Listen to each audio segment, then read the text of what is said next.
Anyway, welcome to you all. Thanks very much for giving up your time today. I don't know how many of you know about our club's coaching course. I know there are some knock people on the list, I can see that, and one or two East Midlanders who've had information in the past. But this is about a programme that Nottinghamshire Orienteering Club got going in the autumn of 22. I have to think back now which year it was. And we got the idea from Clock, who had done a similar kind of idea that we borrowed some ideas from. So, thanks, Joe.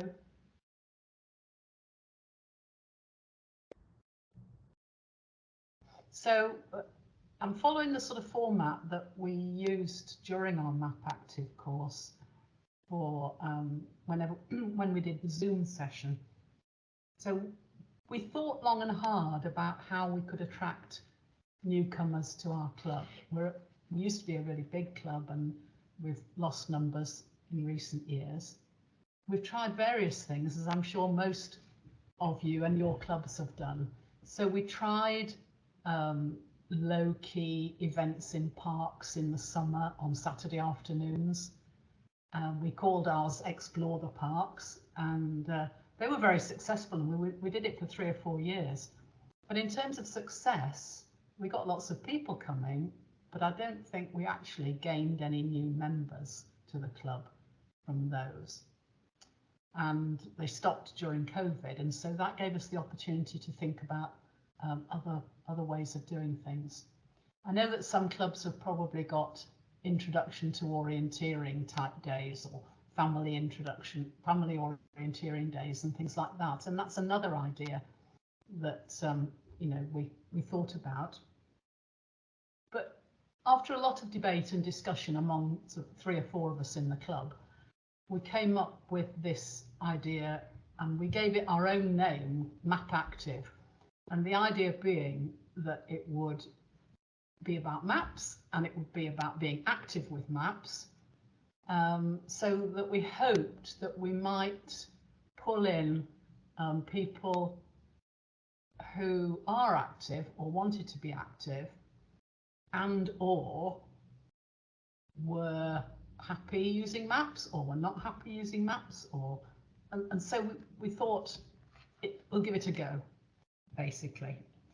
Luckily, one of our club developmentally minded people, Pauline Oliphant, she's on the one of the trustees with the Orienteering Foundation, and she knew that Clock had done this couch to green, and so she was able, through her contacts, for them to share quite a lot of information with us about what they did.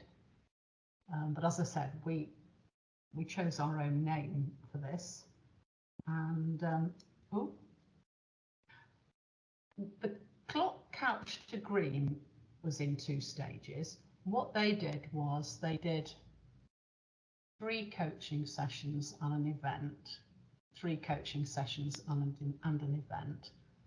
And the first time we did this course, we had the same kind of format, although actually we had 4 and then an event, and then 3 and then an event. Mainly because as a coach, I just didn't think we could get people from 0 knowledge of orienteering up to, say, orange standard, in inverted commas, in less than 3 weeks, really. But we had a group of 5 that first time, and one of the bits of feedback that came was that it was quite a commitment to sign up for so many weeks, and would it be possible to make the coaching sessions a little bit longer and then perhaps reduce the numbers. So in the summer of last year, and then again in the autumn of last year, we did 2 more courses, and we did them on this format of 2 coaching sessions, each of 2 hours, and then a follow-up Zoom session in the middle of the week following. And then The third week of the first stage was going to an event and doing a course that people felt comfortable doing. So for some people that was a yellow course, for some people it was an orange course, and the ones who'd done the yellow might have done the orange again afterwards, so whatever. It was all fairly informal in terms of, they weren't being forced to do a particular course. And some people, of course, found that they couldn't actually make coming to an event. Some people, same with the Zoom, some people found that that particular evening they weren't free, but they all got the link to the recording and the PDF of all the slides, so that they got the information if they wanted to take things further, as you'll see later on. Thanks, Joe. So, first of all, advertising. So we used our Facebook, our Knock Facebook page, and we actually paid for adverts, and sort of tried to do this, you know, hashtag linking to different places in the, well, Nottingham mainly, because we decided we were going to, that's our main centre of population in the county, obviously. And, you know, the idea was surely we would get people for a course from the greater Nottingham area. We also sent it round to local running clubs, local groups, people in our club who were members of running clubs linked to their running club and so on.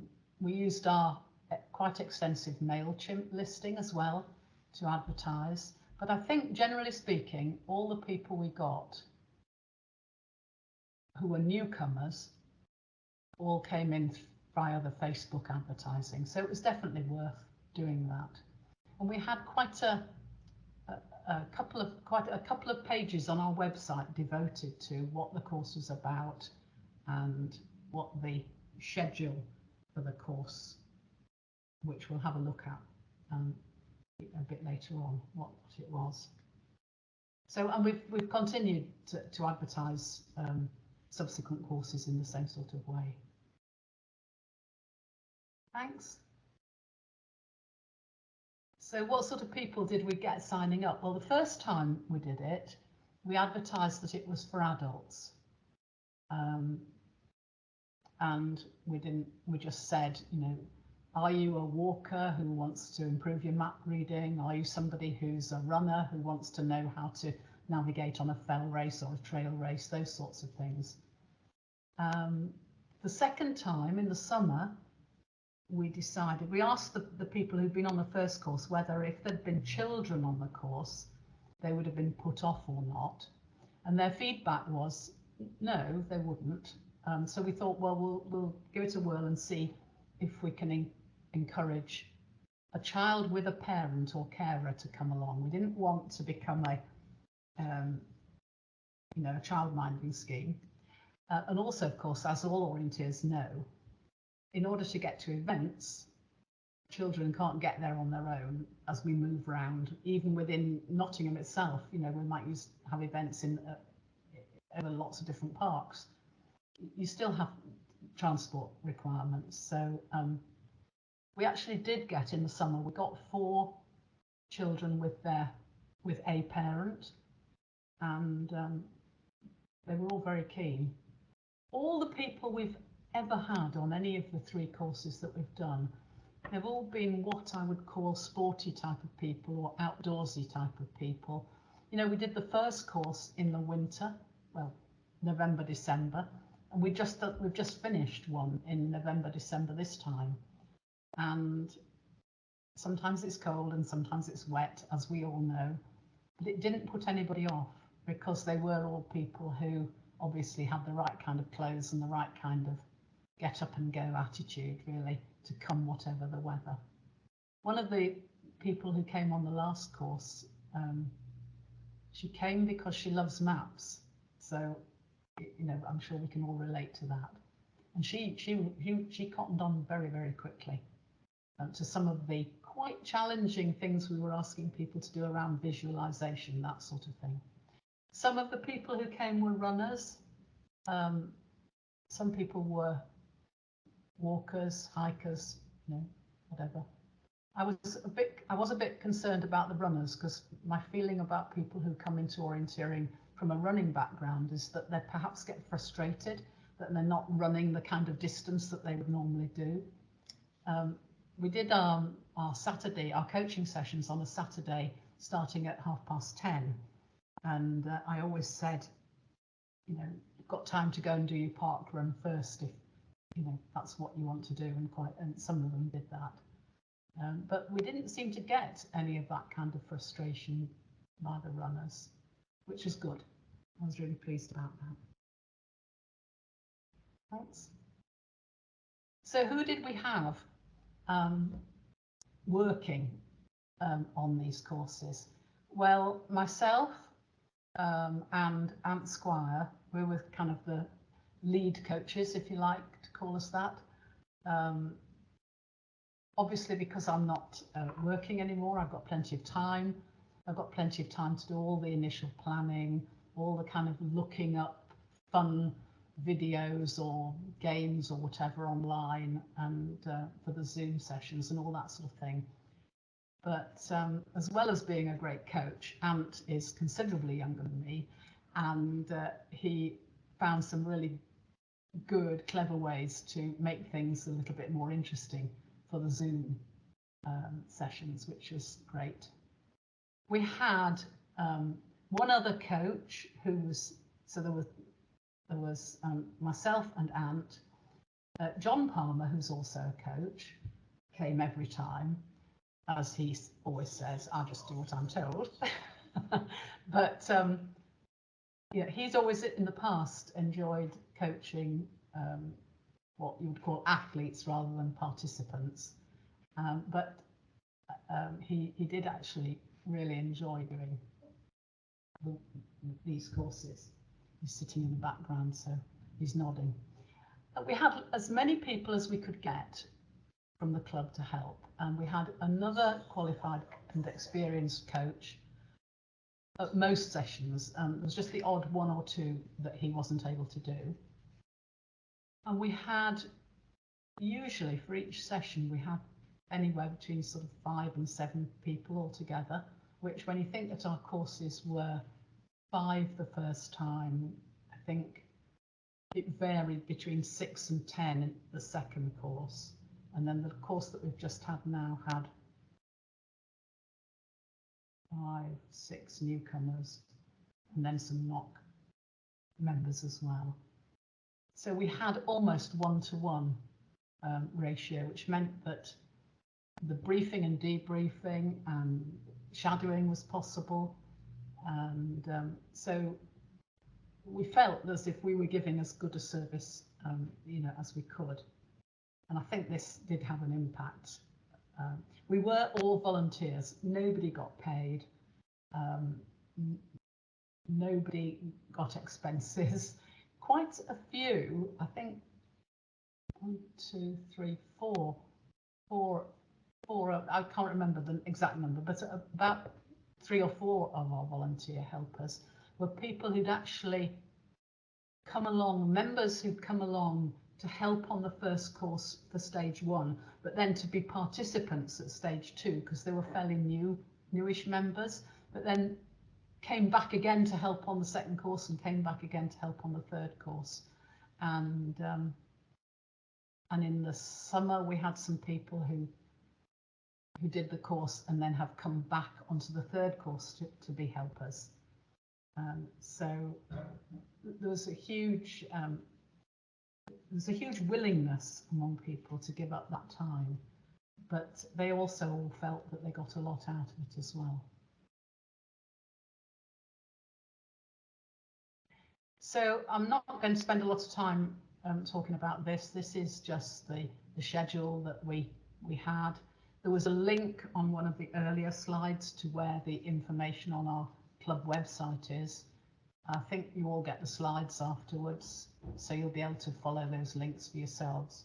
But what we did was use 4 different parks in what I call the Greater Nottingham area. So actually the first two were not very far away from where I live.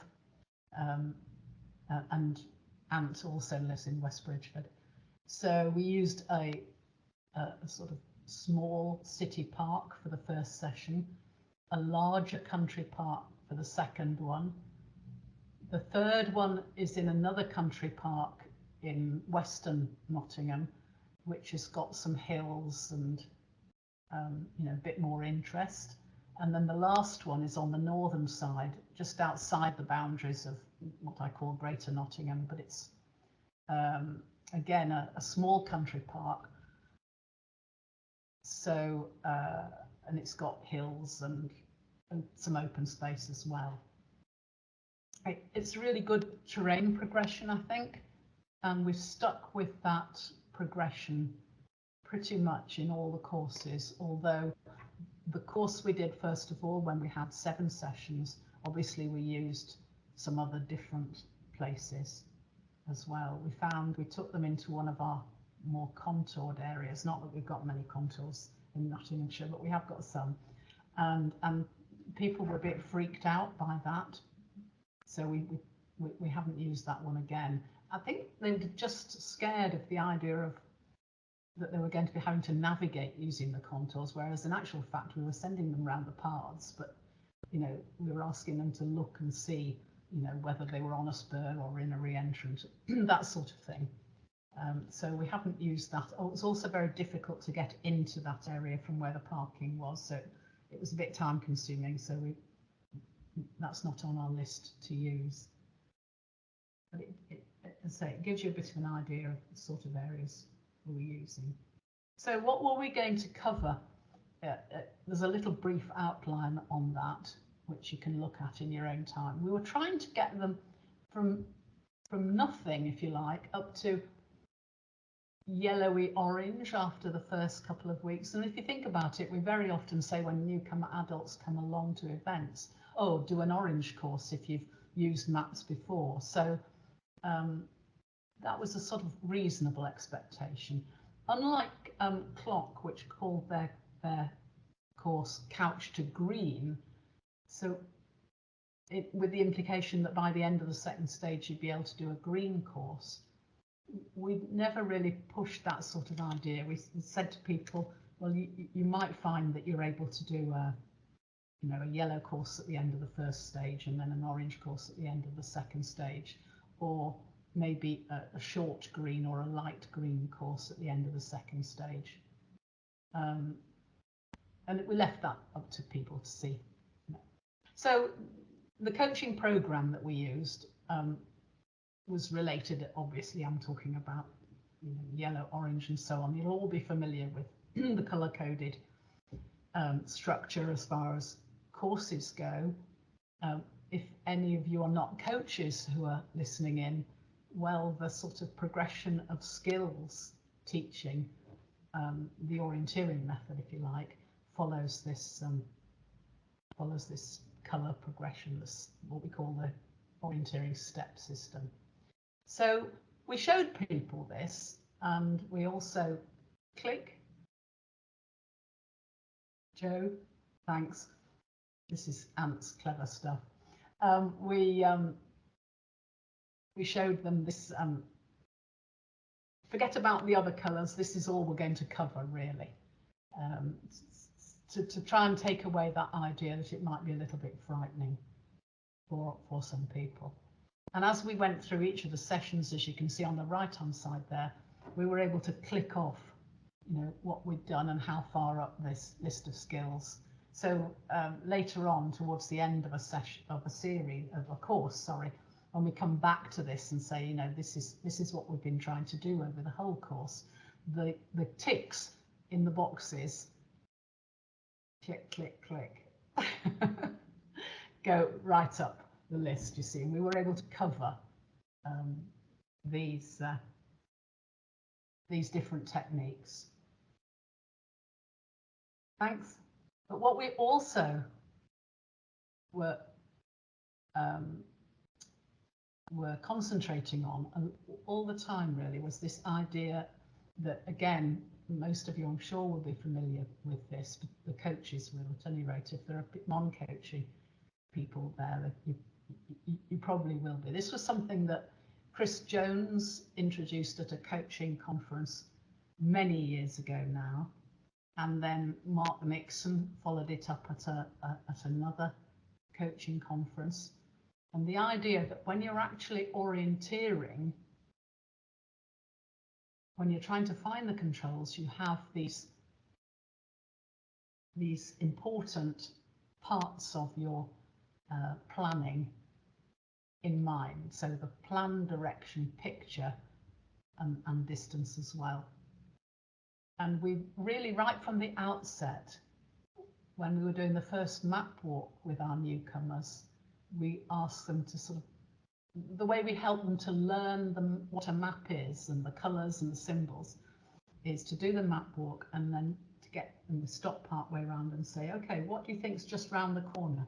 In other words, can you look at the map and can you visualise what you might be going to see as we go around the corner of this building? So the picture thing, we think is really important to get people thinking along those lines. And this is just one of the slides which we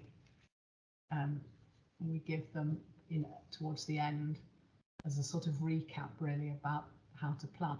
I think, personally, the first 2 bullet points there are the vital things, and if you don't get that, it doesn't matter how good you are at using a compass or whatever else. It all stems from being able to concentrate on the little bit of the map that you need, having got the map the right way around. You can't use an accurate compass or a bearing. You can't go and find something off a path on the left or the right hand side if you haven't got those first 2 things. And this idea about changing your grip on the map as you change direction. It's a lot easier to explain that now to newcomers, now that they've got sat-navs in their cars and things, than it was 30 years ago, because they've already seen it happening up there on their sat-navs. But that's just my personal feeling about this, and that's why everything we did on the course, we were constantly checking that everybody had got their map the right way round, that they were just concentrating on where they were and where they were going, right from the start. So what did we actually do? What was the sort of coaching rationale, if you like, of what we were trying to do? This is my preferred way of coaching. Anyone who's done coach training with me will know. Lots of activity, lots of short activities, so that there's a lot of repetition. We always started off with a map walk. We varied how the map walk was delivered. Right at the very end, we did a map walk without a map. So we asked them to remember and make that little video in their mind of where we walked to get from the car park to where our coaching base was in that particular country park. So we were challenging them to do this map ground interpretation, visualization thing. Lots of short loops. I don't call them courses, I call them exercises or loops, so that there were people constantly going out, coming back in, talking about what they've done. People can work at their own speed then, they don't feel as if that there's any kind of pressure. So for the people who were perhaps only walking, or for people who were struggling, that was fine. They perhaps wouldn't do everything, but the people who were catching on or who were runners, they had got plenty to do in the time. And in between, in warm-ups, in the cool downs, we played all sorts of games, like we had map symbols on cones, and they had to match up words and cones. Or we had, in the second part of the course, we start to introduce pictorial control descriptions, all sorts of things, map matching, which again is about visualizing, simplifying the information on the map. So all sorts of things like that. Games are not just for children. Adults are happy playing them as well. After each coaching session, I sent out a sort of mostly a one-pager sort of recap what we've been doing, and perhaps some pictures or bits of maps. And then the Zoom session followed the coaching session. Clock did it the other way round. They did their Zoom session first and then the coaching session. We did it coaching session and then Zoom because we thought, having got to know each other in person, there would be more better interaction and discussion perhaps if we had the Zoom afterwards, and it would actually help them to stay involved, help them to chat and have fun, and reinforce what we've been practicing the previous Saturday. And then we always gave a very short taster, what we're going to be doing next week, and then you'll see this a bit later on. Some ideas of what else they could be doing in orienteering. So that was the format for all of these courses. And I think that format really meant that we all got to know each other, not well, obviously, but you know, everyone was comfortable with each other, and particularly, of course, as the helpers were all the same people pretty much. So it's pretty obvious what this is. I think this is the first session. These were all the maps we used. It's a small town park, but it's got some really easy bits to it, and you know, quite complicated garden area as well. So the first map, obviously, that's the map walk we were introducing. We met them, you can see where the line starts, where across near a fenced area. That's some tennis courts. And the car park, we met in the corner of the car park, and we wiggled around. And when we got to the corner of the building was the point where I said, what's round the corner? And the first session we did, the very first session of the very first course, one of the women said, oh, it looks a bit complicated round there. So she picked up from the map straight off that, you know, that this was a complicated little garden area, which was great. And then I did use a star. I mean, people associate a star exercise with, you know, children on a school playing field, but it's a good way of splitting people up, and on the park like this with quite a lot of open space, it was quite interesting to see how straight away some of the people who were confident using a map would say, oh, I don't need to go around the paths, I can just cut across. So that was, you know, an interesting way for us as coaches to find out how people were coping. I used little training, little small training kites with a code number which matched the code number in the control descriptions, so they got used to that. Didn't use some punches or SI or anything like that. So lots of coming and going, and they ended up with a sort of getting a bit faster kind of. We didn't actually do a race with people going head to head, but you can see that last map is a sort of figure of 8. So some people would have set off doing 4, 5, 6 as their 1, 2, 3, and then 1, 2, 3 would be their 4, 5, 6. That's just to give you an idea of what we did in the first one. Thanks. And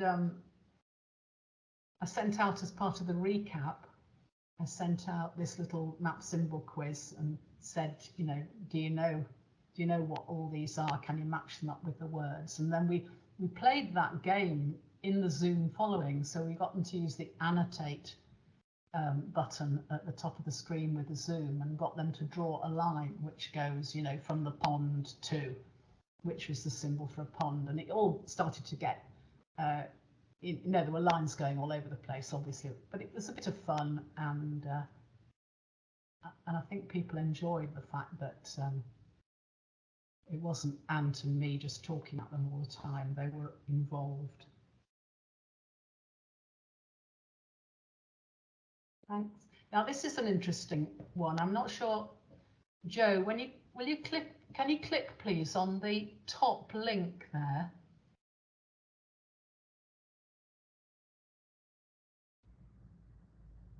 Double. You might have to bear with me a quick second. Yeah, it's okay. Is that showing up? That's it. That's the map. That's the map of the permanent orienteering course at Woollerton Park. Right. Can you enlarge it a bit so that we can all find circle 18? Yeah, that's right. It's across on the eastern side. Circle 18. So there's a road, a tarmac footpath. It's not a road, but it's the road symbol, isn't it? This is the, yeah, coming in from the east, if you can see, and then it splits into two, and there's out of bounds behind the fences on each side.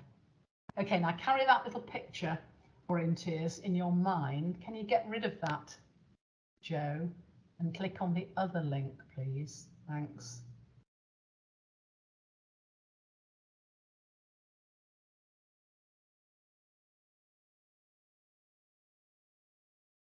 Right, okay, so we are now standing, if you can picture that little path coming in from the east, and now we've got to a point. No, don't twiddle it. Oh, no, it's all right, don't twiddle it yet. I'll ask you to in a minute. We've got to the point where there's a fork in the path. So this is where we say, you know, which of those two paths do we need? The one on the left or the one on the right? Because you're all muted, you can't shout out. So Joe, you can shout out.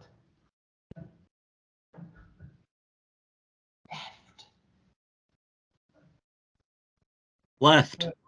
Left, right. So correct, sorry.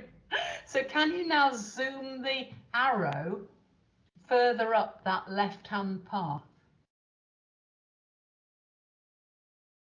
That's it, that'll do, that's fine. So now this is where we're using the Google Street View to show the participants that here we are on a path.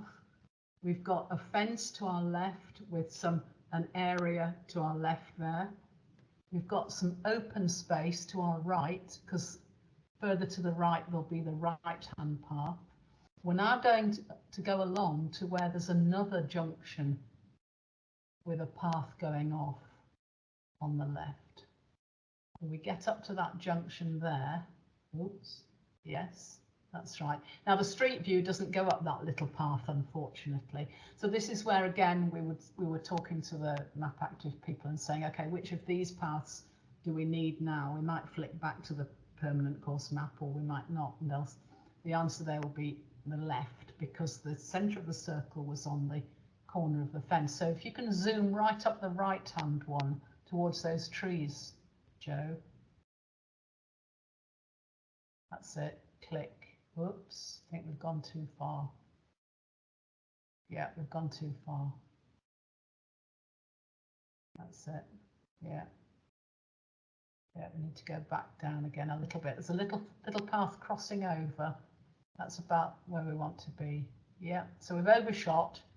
And so the permanent orienteering marker now, you can just, if we turn the picture round, Joe, towards the left, swizzle it round, that's it. You can just about, stop. You can just about make out the corner of the fence there. And if only the street view had gone across, there's a permanent marker on the corner of the fence there. Yeah, you can see it there, just about see it. Okay. So it's a bit difficult to do when there's, I don't know how many people there are out there, but it just gives you an idea. I never realised that you could do that as part of a Zoom session, talking about visualising the map and talking about which path do we need to be on, to some newcomers who've had 2 hours in a park, a different park in Nottingham, and now here we are using Street View to find our way around the part of the permanent course. We also had another one that we did in the park that Ant produced. really good idea, I think, a really nice idea to match the map and the pictures. Thanks. Thanks, Joe. And so again, as part of, follow-up, learning map symbols, I'm sure a lot of you will be familiar with Simon Errington's website, MapRunner, and he's got these quizzes, fun games on there. It's really related to the control descriptions, but the bottom right-hand game says match map and text. So it's actually a map symbols game, basically. And what we suggested to our newcomers, and that's why it's been ringed down at the bottom in red there, we actually suggested that if they fancied a go at doing this, they just look at the vegetation and the man-made symbols. So you can decide which of these landforms, water and so on, which of these different types of symbols you can use. You can either have a quiz based on all of them or just on one or two sections. And so we showed them during the session how to play that game, and we then added it on to the things you can do in the next week. So it was, that was quite fun. So, but we won't do that this evening because I'm sure you're all familiar with that. And if you're not, go and have a go. So all those orienteers who stand in the start lanes at big events and they look at their control descriptions, and then they turn to the person standing in the next lane and say, oh dear, I don't know what this one is. Do you know what it is, Hilary? And and I say, you should play the game on Simon Errington's website and learn them. Sorry. Okay, we'll go on to the next slide. Okay, so then, as I said before, early on, we always had a bit of a preview of what we're going to be doing the next week.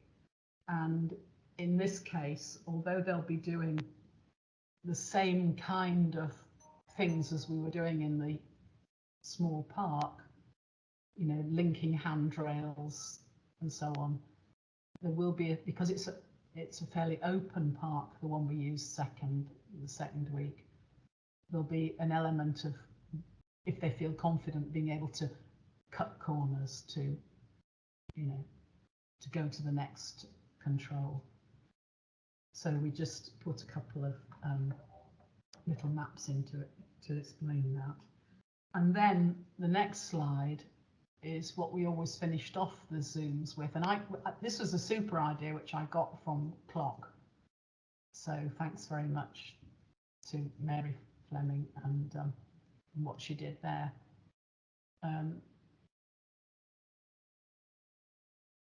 So we gave them other things, how they could follow up. And I'm sure again, a lot of you will be familiar with these things. And we obviously, we explained to them how to enter the event. Because they'd already paid a fee for the whole course, which included the event at the end of stage 1 and the event at the end of stage 2, they got a code to use so that they didn't have to pay for the entry for the 2 events. And we give them a suggestion of, another permanent orienteering course that they could try. If they were based in Nottingham, the Woollerton Park one that we just had a look at was a really good one. We used to use Woollerton Park for level D events until the City Council started charging an arm and a leg to us, but the permanent course is still there and usable. But we can't coach in there, and we can't hold events in there because they want to make lots of money because they're bankrupt. But we also gave an example from further north in the county, because we had some people who lived further north in the county, so they're local one. And it was great when we saw them the next week and they said, oh yes, we went and had a go. The ones who were doing the course in the summer, obviously they got the light in the evenings and were able to just go out in the evenings. The mother and daughter went out and tried out this permanent course that we'd suggested. So I think it's a really good idea. So that was the format of how we did the MapActive course, the basic format. I've sort of gone through it quite quickly, really, but from a coaching point of view, anyone who's fairly experienced coach will know what sort of things you can do to help newcomers learn.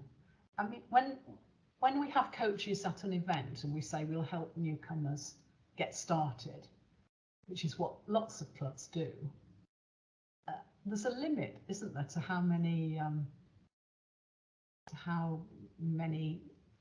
much information you can get over in a sort of quick introduction before you then send them out to do a course.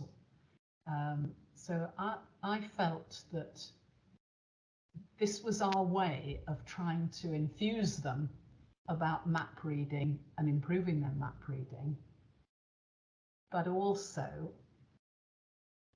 we hoped that they would get hooked on orienteering because it's fun, but it's more fun if you know what you're doing. So they had quite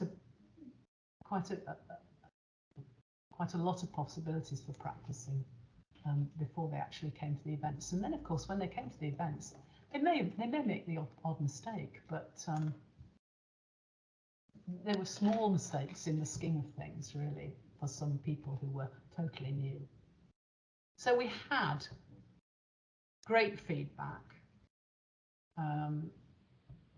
It's quite interesting. We didn't have any negative feedback at all. We had some suggestions, that I think some people thought we could perhaps have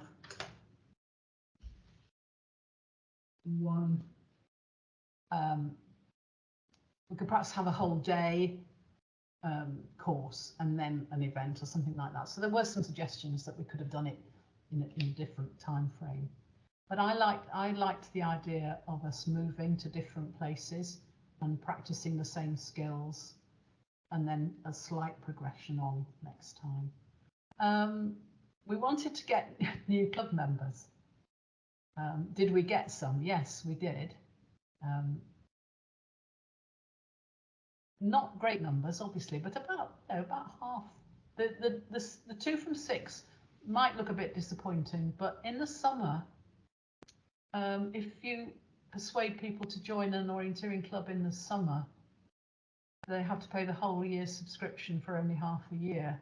We kind of said to people, don't worry about, people who said, oh, we'd really like to join the club. We said, well, don't bother, wait until November, until the autumn, when you get sort of two months added on. So the 2 we got from the 6, I would say from 6 keen ones, we actually had about 10 on that course last summer, but some of them only came to the odd event and then were the odd session, and then were apologetic that they're sorry they didn't have any more time.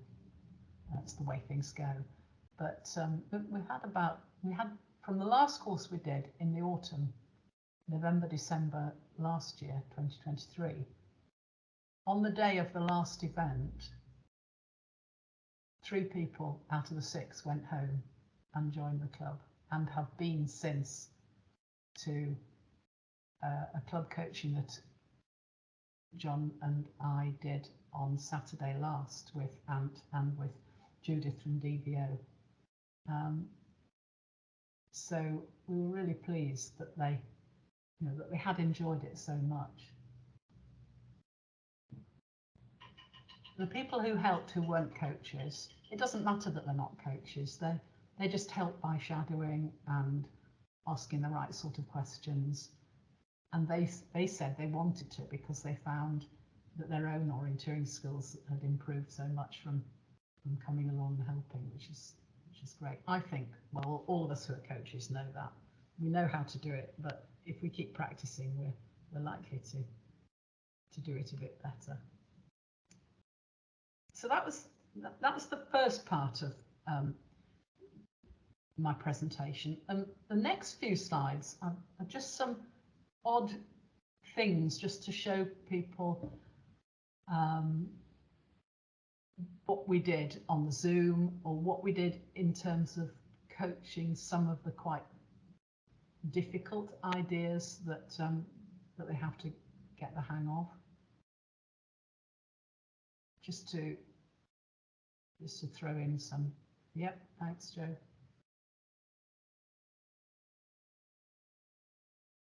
So this one was the map, the small extract map which everybody got at the car park at the start of the second session.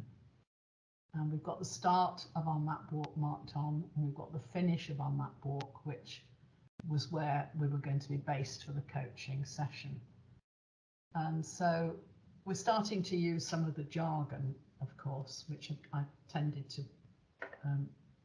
do in red. So if you follow the path round, I mean, you can't do it on Teams or you can't do it because there's so many of you. It's great that we've got so many, but when we're doing this on Zoom, the club's got a Zoom license, by the way.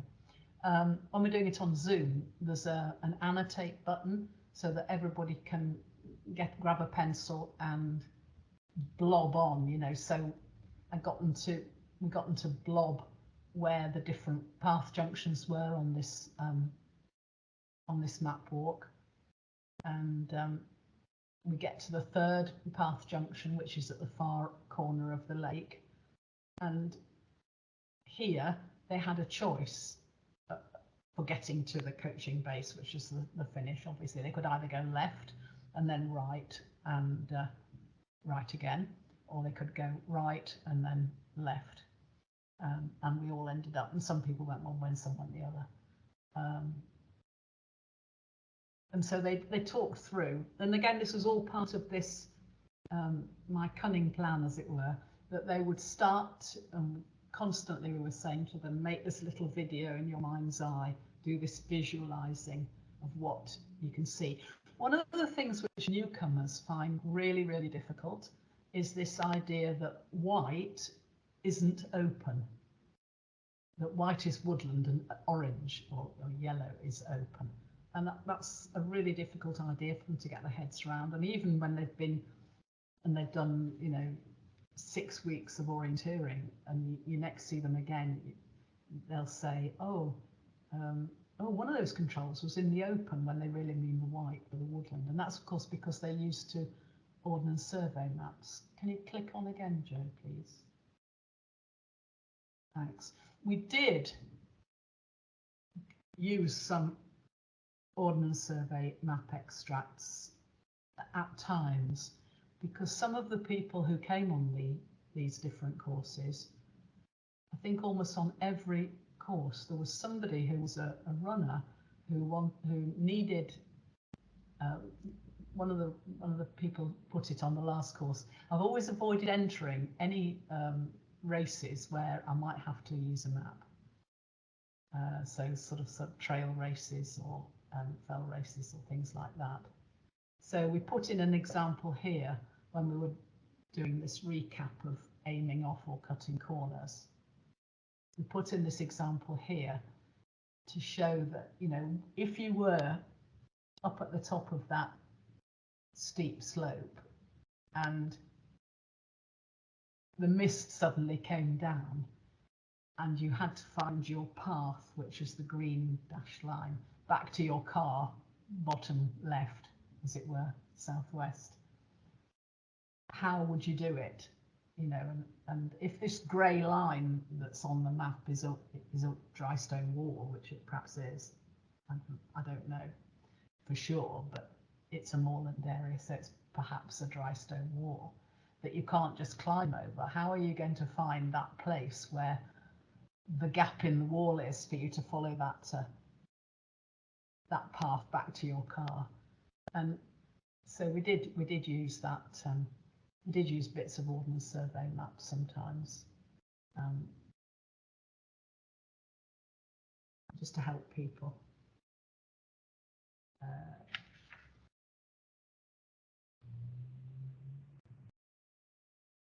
Contours seem to frighten people, just like compasses do. I think it depends how you've how you've grown up with maps, if you've always grown up with maps, or you were taught about contour shapes in geography when you were at school, ex-geography teacher speaking here, then you perhaps aren't frightened by them, but you know, it's quite hard for some people, and for some people they've almost got a mental block about this, and so they're going to find it hard, and so we used I have a, you know, here's one I made earlier, cardboard contour model, and we use these as an introduction, sort of in the Zoom before the week where we were going to be in a park which has got quite a big hill with spurs and re-entrance on. And re-entrance is another one where I would prefer to use with newcomers the term valley, because nobody has a clue what a re-entrant is. It's a very niche word.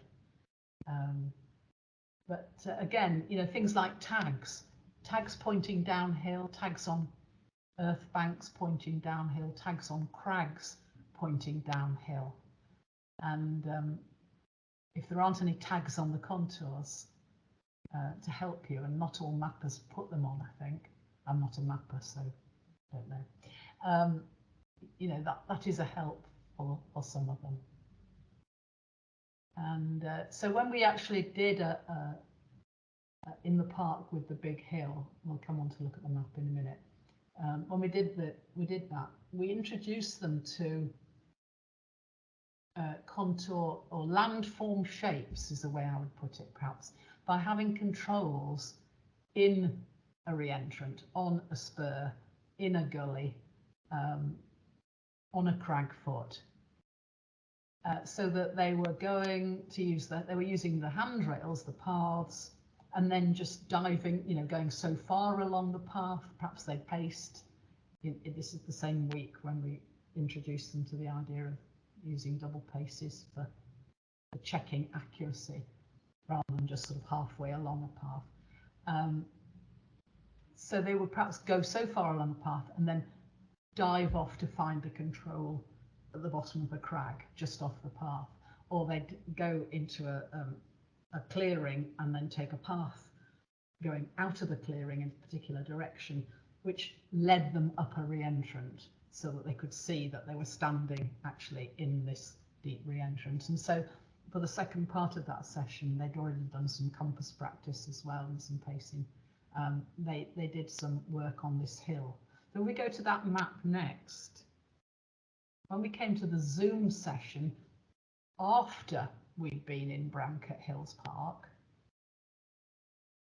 I made this slide obviously by taking off on Condes, by taking off most of the symbols, most of the map symbols, so that the contour shapes and the rock shapes stood out. I left the open, the vegetation open or wooded on as well.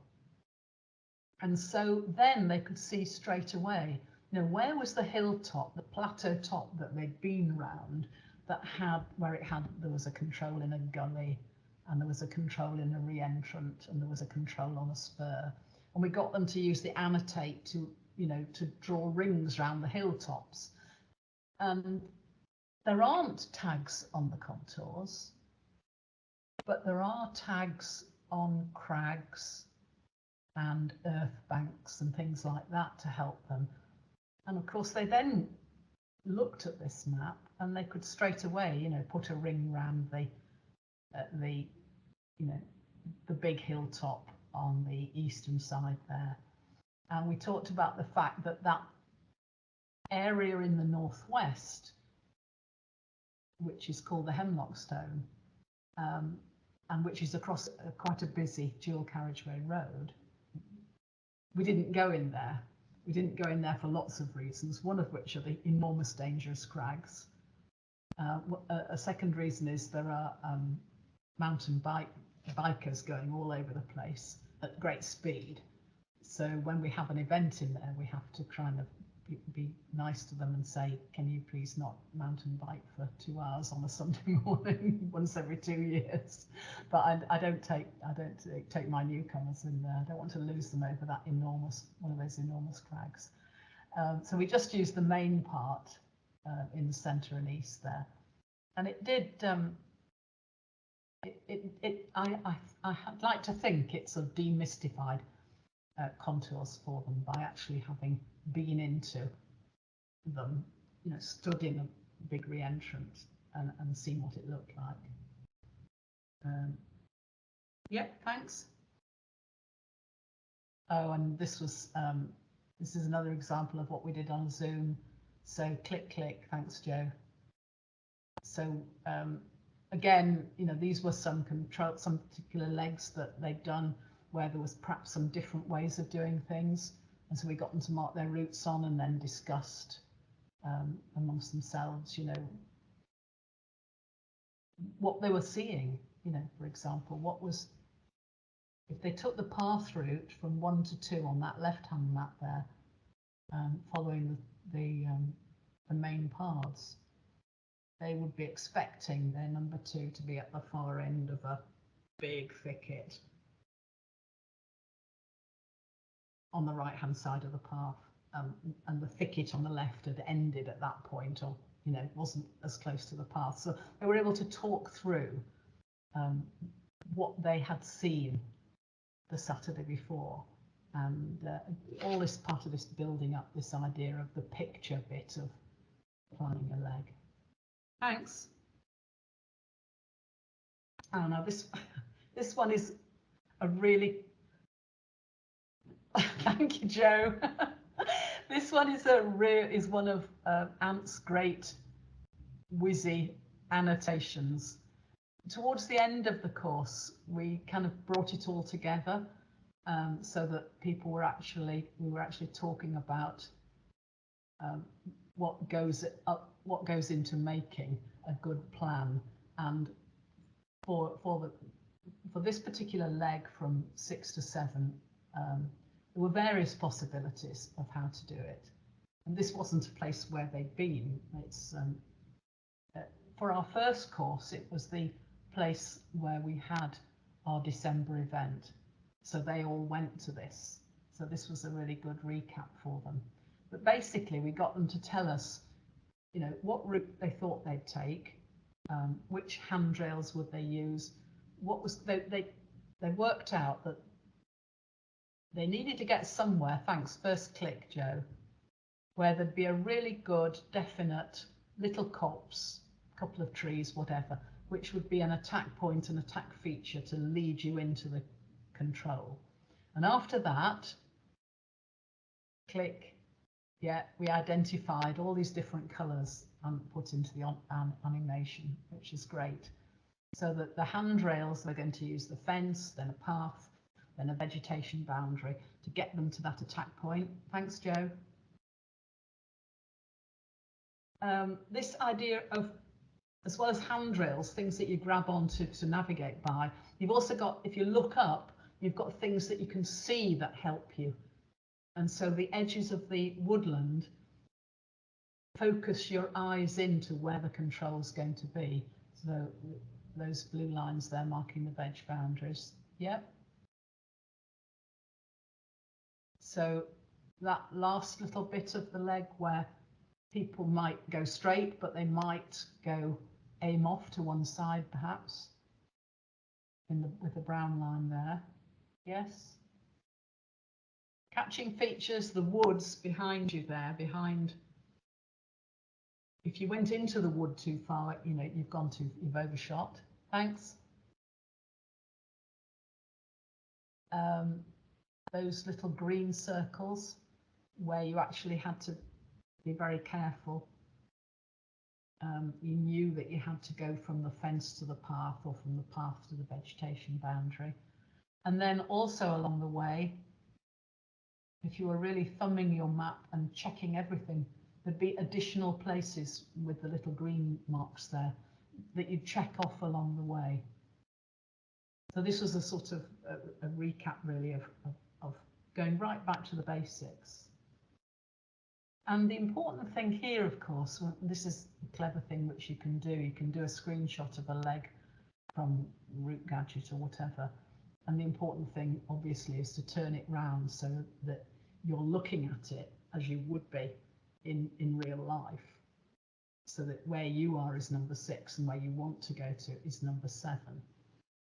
And we use that same, you know, that knowing where you are on a map and knowing where you want to go and how you've got the map a particular way round.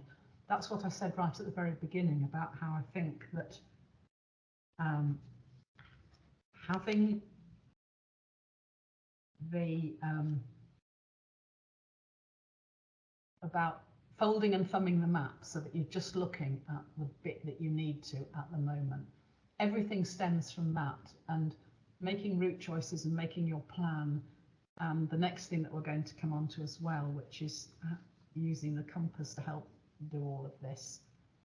That all stems from those really good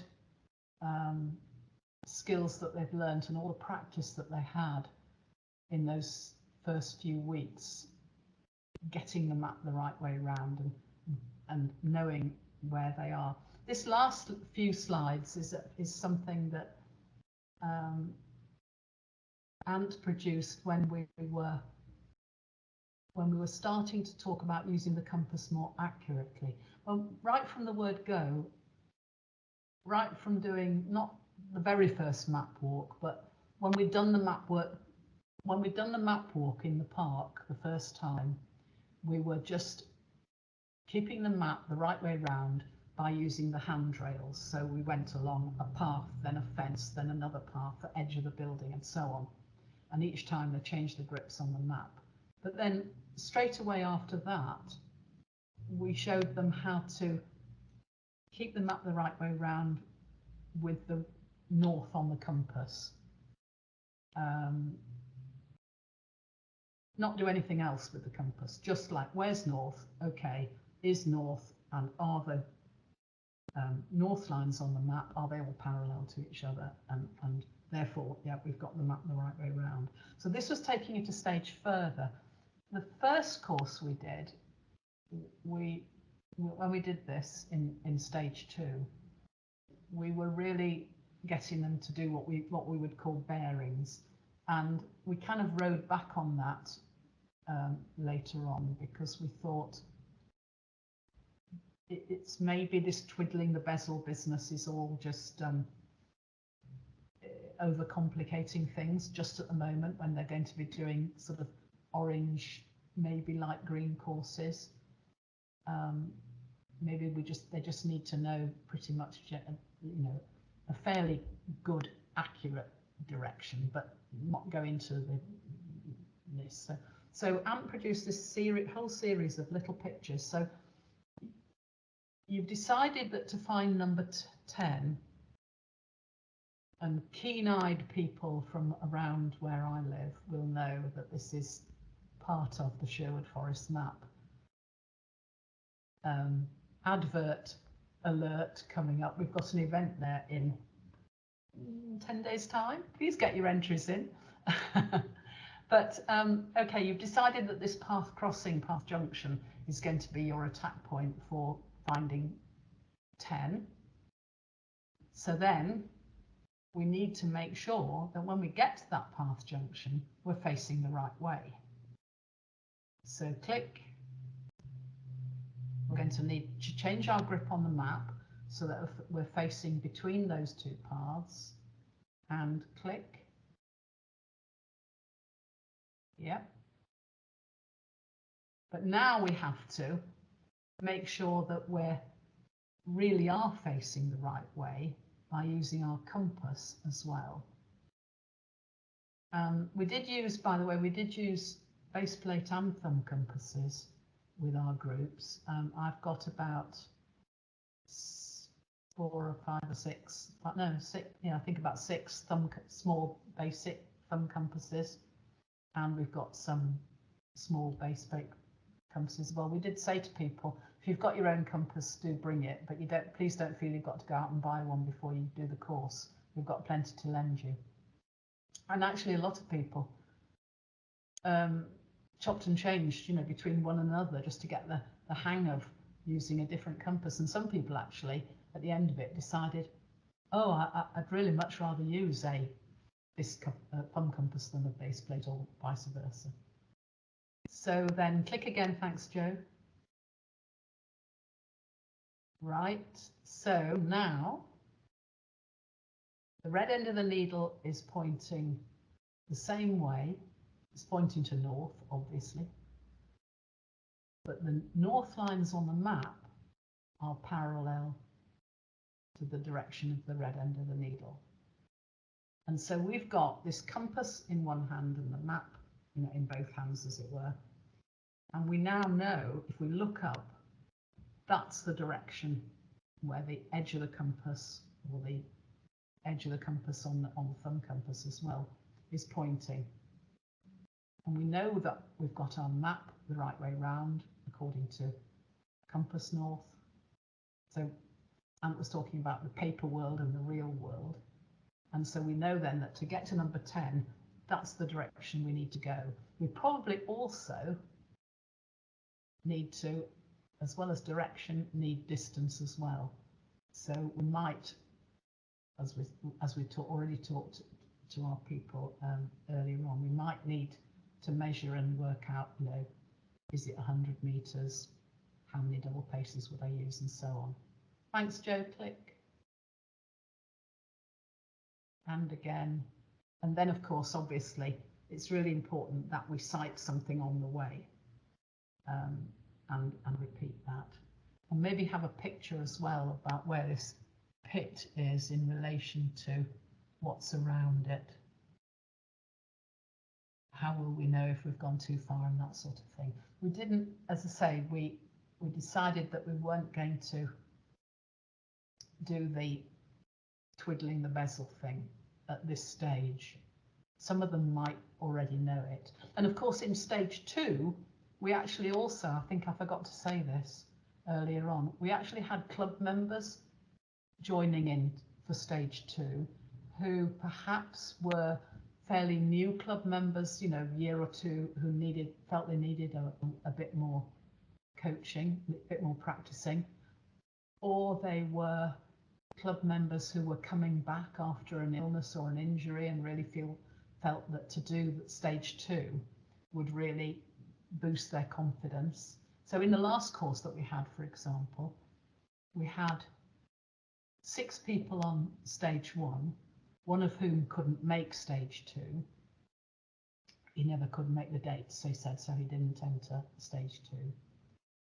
So we had 5 from the 6, and then we had 4 more club members join in. They were charged a different rate because we were covering things which we thought, you know, might help them, and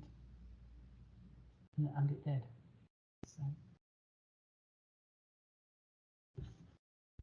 So that's the end of my slides.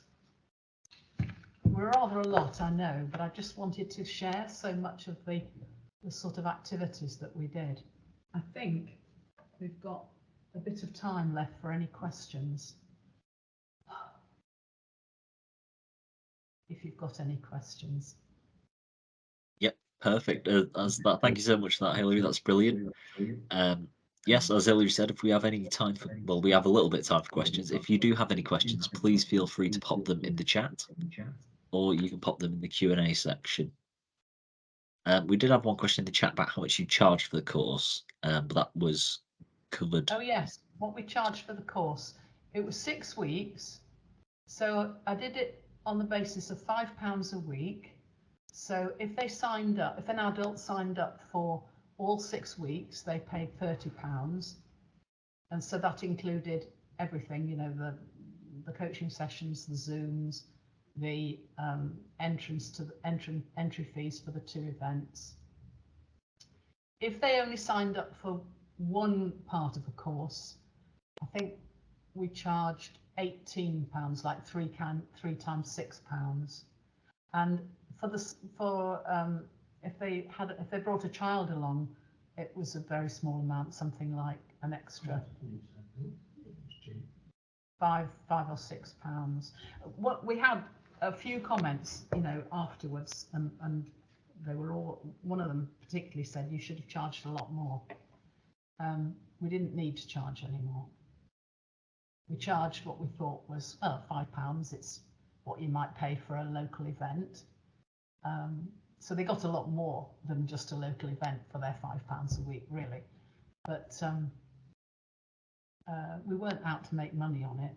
We probably didn't lose any money because, of course, some of those councils didn't charge us anything for using their parks, but that's what we charged. Yeah, excellent. And do we have any more questions? I know I've received a message from at least one person that they can't use the chat function. If you do want to ask a question, if you just click on the Q&A section and then you can, I think it's click create post. If you want to pop a question in there, that would be the best way to do so for now. I don't see any in there at the moment, but I'll just give everybody a quick moment if they do want to pop in. And there we go, an extra question now. How many of the newcomers have been retained into your second year? The people who joined the club for 2023 there were 3 of them. One of them has rejoined. I mean, and she has run for the club in Compass Sport Trophy, for example, and came to our club coaching last week. The other 2 we're not so sure about. One of them didn't come to anything. One of them did come to some events during the year, but the other one didn't because she was finding that she was doing something else on Sundays when all our events were. So yeah, it's not brilliant, but it's better than none. Better than none. Excellent. And I'll just. Yep, that's Niall saying that sounds like their experience. I can see that we have a raised hand from Karina. Karina, would you like to unmute your microphone and ask your question? I just wonder, did the people who were already members of the club, did they find it beneficial to be coming along and having the coaching themselves, the ones who weren't necessarily as experienced as others? As a club experience, did they enjoy that? Yes, very much so. Excellent. Okay. We did have, over the 3 courses, we had, I think, 8 club members altogether. One of them had come new into the club at the very end of 2022 and said, oh, I wish I'd been there, and could have done the course, but did the course in the summer last year and said, well, I never had any coaching where I was before, and it's been an eye-opener. So, and then went on to help with the 3rd course. Super, lovely. Yes, no, and the ones who came on the last course, some people who were coming new into the club, relatively new, probably over about 2 or 3 years, but we've had COVID, we couldn't do any coaching. During COVID. That was the rules, wasn't it? So we had no club coaching for sort of 2 or 3 couple of years. And so now, actually, the ethos in the club about coming along, well, I was amazed that we had 16 club members come last Saturday. Some of them 4 of them were through MapActive, but the other 12 were all just club members who thought, oh, it might be quite nice to come and practice something without the pressure of competition. Hey. So I'm really hoping that we're changing a bit the idea of what a club can do, not just put on events, but actually very, very much more sociable as well. People are now talking to each other more, amazingly. I never had a problem with that myself, but Brilliant. And just as I suppose, a last call on this one, do we have any more questions at this point for Hilary? You might have gotten off lightly tonight. Oh, good. In any case, well, anyone, you can go onto the NOC website, find coaching at, that's my email address, and you can email me if you want any more information. I'll be happy to help. Karina, can I double check? Have you just put your hand down and up, or is it still up from before? Sorry, I did put it down. I had another question, and you just answered it actually. And as a club with only one coach and someone who's trying to become a coach, obviously resources in terms of coaching are quite limited. And so all of the information that you had, would that be something that you'd be willing to share with others? But you've just answered Oh gosh, that. yes. So, yeah. We had a lot of, we had shared information from Clock. I'm quite happy to pass on session plans, you know, anything. There's no point in reinventing the wheel. But you know, tweaking any of it to suit what your club wants to do. I've been an orienteering coach for a long time, and I feel that clubs should be having practice sessions. If you don't want to call them coaching sessions, just come and practice, come and do some training, whatever wording you want to use. But I do think that it can be a really daunting thing, orienteering. There's an awful lot of jargon in it. There's an awful lot of techniques to learn. If you're not map savvy, I think that's what people come along and do events, and then they're kind of put off because it's perhaps complicated, or you know, and it's a shame really. We're not a very big sport. We could do with a few more members. Fantastic. And with that, I'll probably wrap things up for now. But Hilary, if you'd be happy for me to, what I'll do is on the email that goes out tomorrow, I'll attach that email address for you as well, so people can get in touch if they'd like to. So excellent. Thank you. Please don't expect speedy responses, because I'm organising a level B event in 10 days time. and so sorting out a new level coach training course as well. I'm sure I could put a little asterisk saying a couple of weeks buffer for you. Thanks. That's yeah, absolutely. Thanks for your help, Joe. Thanks Huge to everybody thank you, Hilary. for tuning in. I hope you found something in there that you might want to take away from this evening. Fantastic, and plenty of people saying thank you in the chat. I'll just, for if anybody does have any other questions for Hilary, I'll pop the link to the feedback form as always in the email that will come tomorrow, and this session will be hopefully ready, cropped, uploaded on YouTube tomorrow morning, and that email should come out to you as well. There'll be any chance at all in the next couple of weeks to pop in a question, and I'll be able to get that across. If you have any questions for Howard or myself, I've just popped in the chat our email addresses, as well as the Development Conference sessions link and the YouTube playlist, where you'll be able to find this and all the other sessions as soon as possible. And keep an eye there as well, because all the future ones will be going up as well. But in that case, thank you very much, everybody, for taking the time out this evening. We really appreciate everybody taking time on these chilly January evenings, or snowy even, depending on where you are today. So thank you all very much. Have a wonderful evening, and looking forward to seeing hopefully you all again soon for another session. Thank you. Thanks.